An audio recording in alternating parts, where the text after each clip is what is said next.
Onde eu vejo um problema é muitas vezes quando a gente fala do traficante. Fala do traficante de drogas hoje, a gente já fala querendo matar. E muitas vezes a gente esquece que aquele traficante que está ali também vendendo a droga, ele é um ser humano que precisa também de ter alguma coisa na sociedade que trata aquele jovem para não virar traficante. Eu tenho vários vizinhos meus que hoje estão vendendo drogas por falta de uma oportunidade. O cara está com 14 anos, você tem um comércio maravilhoso na televisão, mostrando que ele pode ter um tênis bom, pode ter uma roupa bacana, mas não é que ele vai bater na porta para procurar emprego, tem uma legislação que proíbe ele trabalhar. E a droga não, a droga ela fala assim, venha, e ele começa a vender. E de repente, ele está ali vendendo a droga, mas ele está vendendo porque ele queria, antes dele vender droga, ele foi muitas coisas. Ele foi jogador, foi estudante, foi alguma coisa, e depois foi vender droga. E aí ele passa a usar, a vender e a participar da droga ali, do mundo da droga, e aí quando você vê, ele já virou usuário. Depois virou usuário, virou indigente. Então, se nós não passarmos a perceber o que é realmente a droga em si, a gente vai ficar falando do crack ao crack. O crack está aí porque virou moda falar de crack. Infelizmente virou moda, mas falar do início desse problema, que eu acho que as pessoas ainda hoje se recusam a falar. Por que tem um traficante no morro? Alguém já parou para pensar por que o cara vira traficante? Por que ele vai pôr uma arma na cintura? Por que ele vai pôr uma boca de fumo? E por que ele vai vender? Então fica uma pergunta também. Só não podemos fazer apologia aos comportamentos, né, desses traficantes, justificando que porque quiseram ter coisas e não conseguiram, seguiram por este caminho. Com certeza. Não podemos, né, levar a este ponto e dizer, coitado, porque eles não tiveram um tênis novo, eles roubaram, mataram e aí por isso conquistaram. Essa lógica, né? Não funciona. Não mais. funciona, Uma né? parte, Cris, eu acho que na sua fala tem uma coisa muito importante. Você falou que é uma pessoa humana, e como pessoa humana ele tem uma mãe.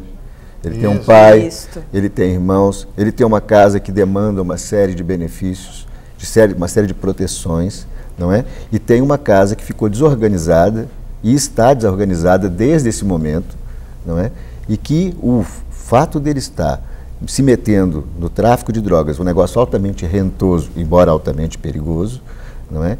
Dá a ele certas garantias, como aquilo que ela falou, Catarina, falou que a questão do tênis novo, dessas coisas todas. Isso fica muito fácil, mas estamos esquecendo, e eu acho que eu até, numa das audiências da comissão, eu falei com os deputados lá no final, com o público presente no final, que assim, a gente tem que agradecer o crack. Para quê? Porque tem que agradecer o crack? Poxa, mas isso é um absurdo. Não, é porque o crack fez a gente lembrar que tem família. Porque antigamente você falava do drogado e falava do traficante e a gente não se preocupava muito com as famílias. E hoje a gente sabe o tamanho, hoje está exposto qual que é o tamanho do problema. Eu tenho visto os seus programas do Resgatados, volta também você chega lá e você fala, e a família?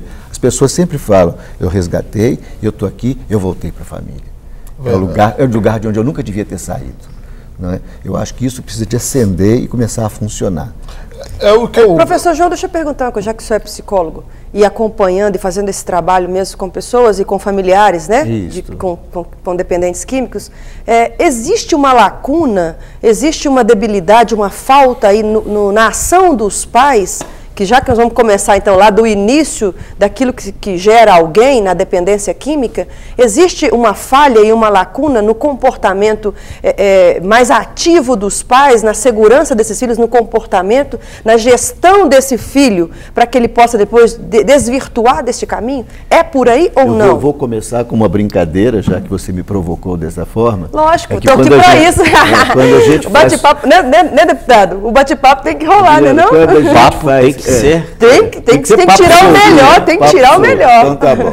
Quando a gente faz curso de noivo, Adriano, a gente não aprende lá o que a gente faz se tiver um filho drogado, sabe como é que é?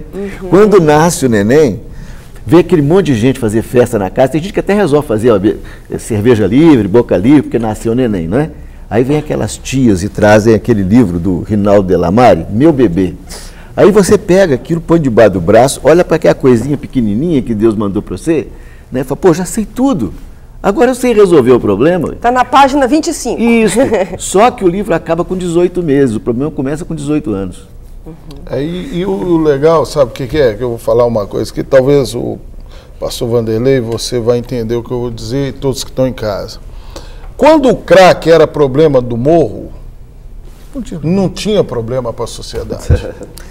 Entendeu? O crack, ele não chegou agora, ele chegou há anos dentro do morro. E quando tinha um craqueado dentro do morro, o couro comia. Hoje que o crack chegou nas mansões, chegou aí nos prédios, nos condomínios, hoje, né, pastor? Hoje todo mundo vai lá bater na sua porta e pedir resolução.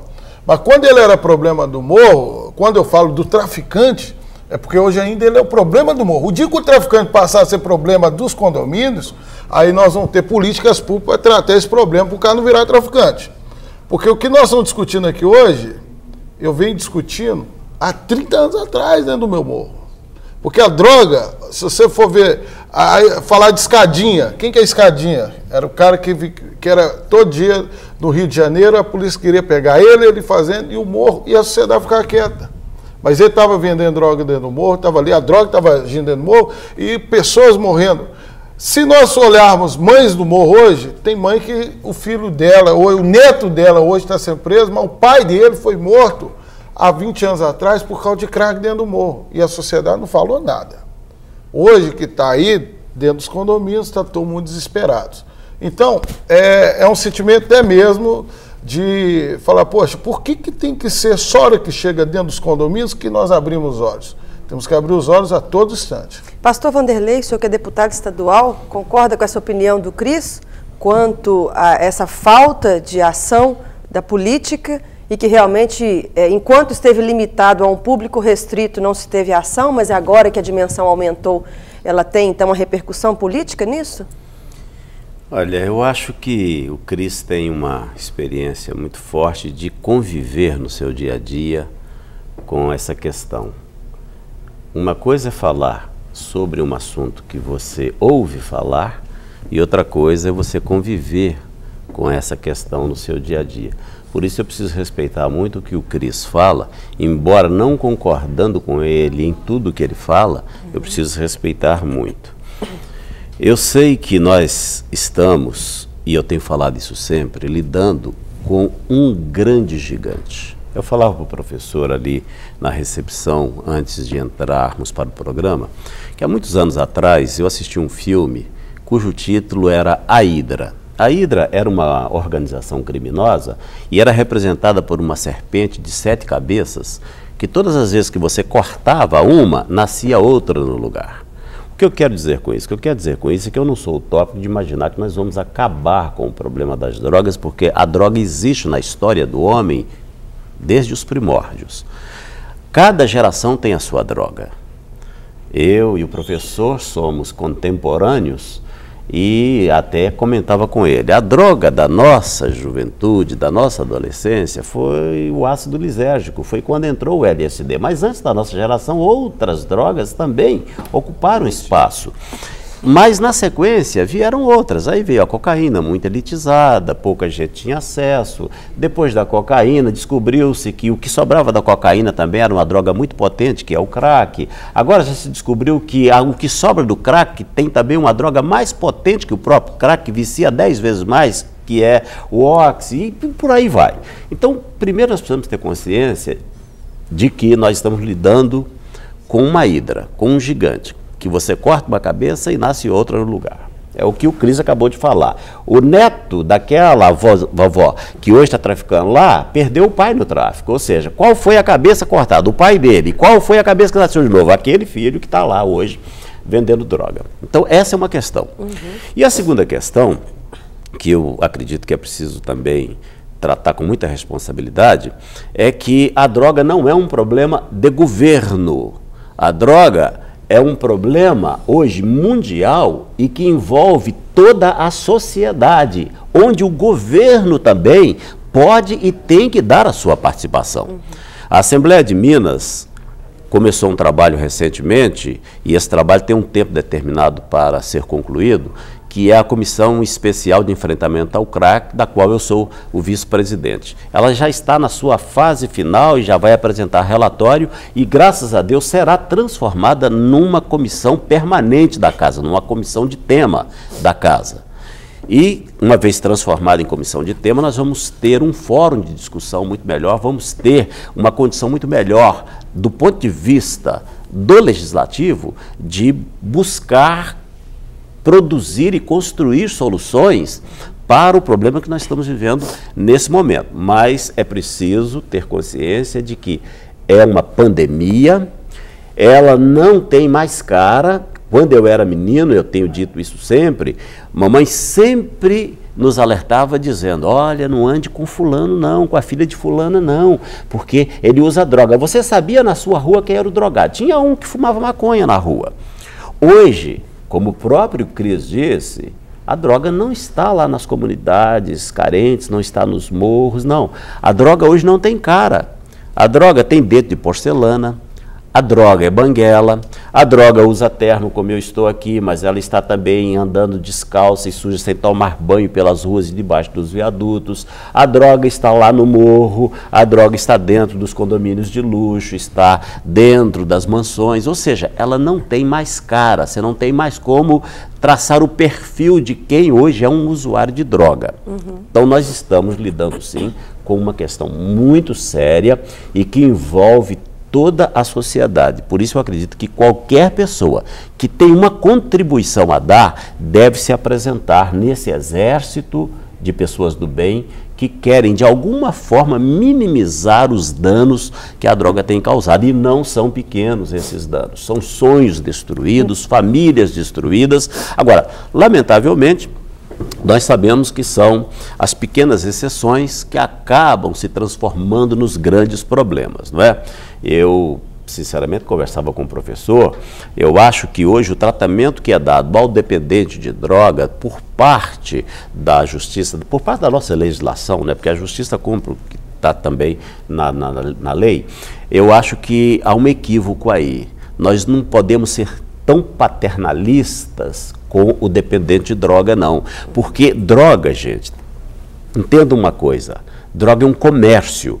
E como comércio, ele é baseado e sustentado por uma lógica, que é a lei de oferta e procura. Sim. Se existe dependente, é porque existe fornecedor. Se existe fornecedor, é porque existe dependente. É verdade. Então nós precisamos mudar também essa questão do tratamento do dependente e não ser tão paternalistas com o dependente, porque ele sabe que se for pego com droga, num volume que é para consumo, ele vai preso, vai ser solto, não terá maiores consequências para ele, porque também o caso hoje é tratado como uma questão de saúde, e eu entendo também que é, sim, também uma questão de saúde, mas nós não precisamos ser tão paternalistas a ponto de deixar que o comprador, que o grande consumidor esteja aí à solta, à vontade, porque vai aparecer o fornecedor. E eu estou tomando raiva, sabe, de ver futebol. Eu gosto de futebol, mas estou tomando raiva de assistir jogo em televisão. Você está vendo o jogo e no meio do intervalo do jogo aparece que é comercial bonitinho de cerveja, mulheres bonitas, homem bonito e uma cerveja.